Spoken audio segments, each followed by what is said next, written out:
Okay, we're towards the end. Now this is the calculation and the enthalpy of reaction via bond enthalpy values.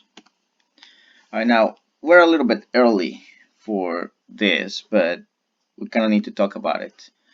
Um, in particular, I'm referring to the Lewis structures of the different molecules. So we are looking once again at C2H2 reacting with O2, forming CO2 and H2O. Now, each one of these covalent molecules has a Lewis structure associated with it. And right here, I'm explicitly drawing out what the molecules look like, right? So C2H2 has a carbon-carbon triple bond, two carbon-hydrogen single bonds. Dioxygen has an oxygen-oxygen double bond. Carbon dioxide has two carbon-oxygen double bonds, and then water has two oxygen-hydrogen single bonds. All right, now the premise is kind of similar to heats of formation. Which, by the way, via heats of formation, we find out that this reaction is equal to negative 1299.5 kilojoules per mole. What we're going to do now is use the enthalpy of bond dissociation for the various molecules to find out the delta H of reaction. Now, specifically, the bond dissociation enthalpy is the enthalpy required to break a bond completely. In other words, to take a covalent bond and destroy it entirely. In order to make that happen, you have to put in some energy. And since reactants tend to break bonds, that's going to require some energy input.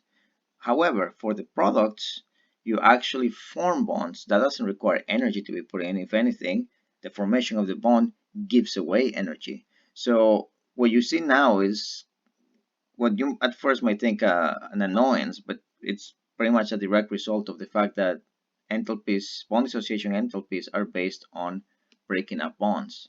The reactants break bonds, the products form bonds. So what you end up seeing is that the enthalpy of a reaction is going to be the sum of the broken bonds minus the sum of the formed bonds, which is the same thing as saying reactants minus products. And like delta H formation, we still need to divide this by a reference molecule, which I typically will tell you what the reference molecule is. Just make sure to use the number of moles in the equation. All right, now, for you to perform this type of calculation, you need to be given values, or at the very least a table depicting bond enthalpies. And usually in these tables, you'll have element, and you'll be shown what kind of bonding you have between the two elements. It could be a triple bond, it could be a single bond, or it could be a double bond. Regardless, you'll have this associated delta H of bond dissociation written next to it. All right, now in terms of setting up the problem, the bonds broken, which are the bonds of the reactants, you have, first of all, a carbon-carbon triple bond, but you have two molecules present, so you have to multiply the one carbon-carbon triple bond by the two molecules present. In addition, you have two carbon-hydrogen bonds within the molecule, but once again, there's two of those molecules present, so you multiply the two carbon-hydrogen bonds by twice its values because there's two molecules. There's an oxygen-oxygen double bond in dioxygen, and you have 5 of those molecules. You multiply the oxygen-oxygen double bond value by 5. That's everything that we have in the reactant side. So from that, we're going to subtract the summation of the products. And for the products, we have 2 carbon-oxygen double bonds in the molecule, but there is 4 molecules present. So we multiply 4 molecules by 2 carbon-oxygen double bonds. That's the situation for CO2. For water, we have 2 oxygen-hydrogen single bonds, but there's 2 molecules present. So we multiply 2 molecules by 2 oxygen-hydrogen bonds. And added together, that gives you all the bonds formed for the products. When we subtract all of that from the reactants, we divide that by the reference value of moles, in this case C2H2, which has a reference number of 2 based on the balancing coefficient. So what we do now is we input the values. Oh, actually, we simplify a little bit. Let's multiply these numbers together. 2 times 1 is 2, 2 times 2 is 4, 5 is just 5, 4 times 2 is 8, 2 times 2 is 4. Okay, so now we actually input the values of all of these bonds.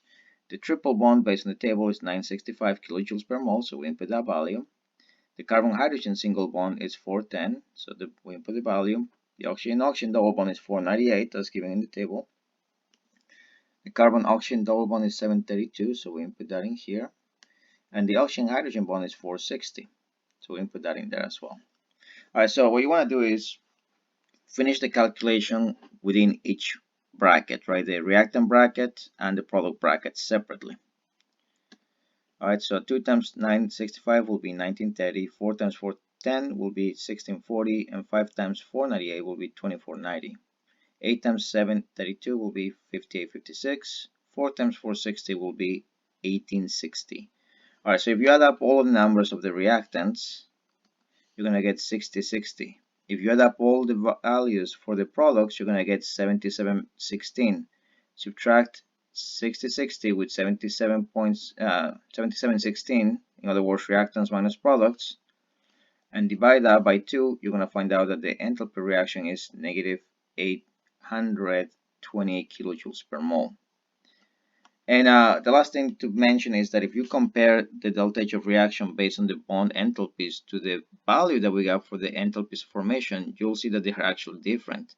You might actually say, hey, wait a minute, I thought choosing any which pathway to find the heat of a reaction is guaranteed to give us the same answer. And the answer is yes, that's what's guaranteed to happen. The only problem is that when you look at the bond dissociation table, the values that you're dealing with are actually average values. They're not the exact values of the specific molecule.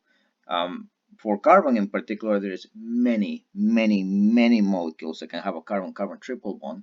So the value that you see here is nothing more than the average of all the possible values that we know. And because these are average values, there's some error associated with it. And that's the reason why the bond dissociation calculations sometimes tend to be a little less accurate than delta H formation or Hess's law for that matter.